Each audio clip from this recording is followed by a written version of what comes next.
Hello दोस्तों, नमस्कार। मैं चांद। आई होप आप लोग सभी अच्छे होंगे। मेरा YouTube channel name inspire by Chand है। गाइज आज हम बिहार के पावन धरती पे उपस्थित हूँ और ये बिहार के नालंदा जिला के अंदर में मैं हूँ। और आज मैं यहाँ का जो स्वर्णिम इतिहास रहा है ना, उसके बारे में आपको बताने का प्रयास करूँगा। और इसकी जो इतिहास है वो विश्वविख्यात है, क्योंकि ये नालंदा के अंदर जो नालंदा खंडर है ना, यहाँ एक बहुत बड़ी विश्वविद्यालय था।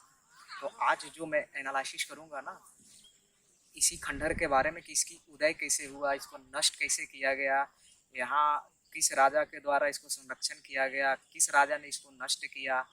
यहाँ ये अब हम यूनिवर्सिटी के मेन गेट पे आ गए। ये प्रवेश द्वार है ये यूनिवर्सिटी जाने। अब थोड़ा सा यहाँ जो विद्यार्थी आते थे उनके रहने की व्यवस्था किस प्रकार होती थी, मैं उसके बारे में आपको दिखाने का प्रयास कर रहा हूँ। उनके कमरा कैसा होता था और उस कमरे के अंदर क्या क्या व्यवस्थाएं होती थी। तो सबसे पहले मैं आपको बताने का प्रयास ये कर रहा हूँ कि कमरे में सोने के लिए पत्थर की चौकी होती थी। लाइट, पुस्तक इत्यादि रखने के लिए आले, यानी अभी जो अलमीरा टाइप के होते हैं वो। छात्रावास में प्रवेश करोगे तो प्रवेश करने के बाद आप जैसे ही नीचे की ओर जाओगे, जिधर आपको कुआं भी मिलेगा और चावल उवल रखने के लिए जो गोदान हुआ करता था वो मिलेगा। तो उसके जब आप रुकोगे पहले तो एक बड़ी सी पत्थर आपको मिलेगी। वो कहा जाता है कि वो पत्थर लाइट का रिफ्लेक्ट करती थी, यानी सूर्य के प्रकाश, चंद्रमा के प्रकाश का राइट रिफ्लेक्शन होता था, जो आप इस वीडियो में देख सकते हैं। जब हम मोबाइल का लाइट जलाए हैं तो ये मोती के जैसा चमक रहा है। अब मैं आपको नालंदा विश्वविद्यालय के इतिहास से अवगत कराना चाहता हूँ। इस विश्वविद्यालय की स्थापना का श्रेय गुप्त शासक कुमारगुप्त प्रथम को प्राप्त है। गुप्त वंश के पतन के बाद भी आने वाली सभी शासक वंशों ने इसकी समृद्धि में अपना अपना योगदान जारी रखा। इस प्राचीन अवशेषों का जो परिसर है उसके बारे में भी थोड़ी व्याख्या हम कर लेते हैं। इस विश्वविद्यालय के अवशेष 14 हेक्टेयर क्षेत्र में मिले हैं। खुदाई में मिली सभी इमारतों का निर्माण लाल पत्थर से किया गया था। यह विश्वविद्यालय पूरी दुनिया का प्रथम पूर्णतः आवासीय, यानी जहाँ विद्यार्थी रह सकते हैं, टीचर रह सकते हैं, दुनिया का पहला एकमात्र विश्वविद्यालय था। 7वीं शताब्दी में जब हेन सांग भारत की यात्रा पे आए थे तो वो नालंदा विश्वविद्यालय में भी अध्ययन किए और वहाँ शिक्षक भी बन गए थे। तो उन्हीं के स्रोत से यह पता चलता है कि उस समय इस विश्वविद्यालय के अंदर 10,000 छात्र और लमसम 2,000 आचार्य यानी शिक्षक रहा करते थे।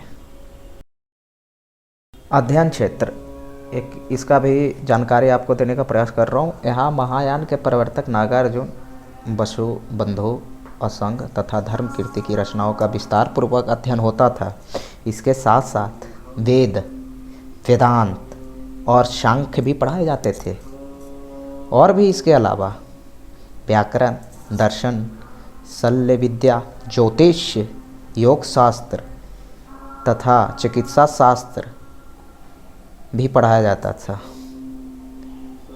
यहाँ खगोल शास्त्र अध्ययन के लिए एक विशेष विभाग था।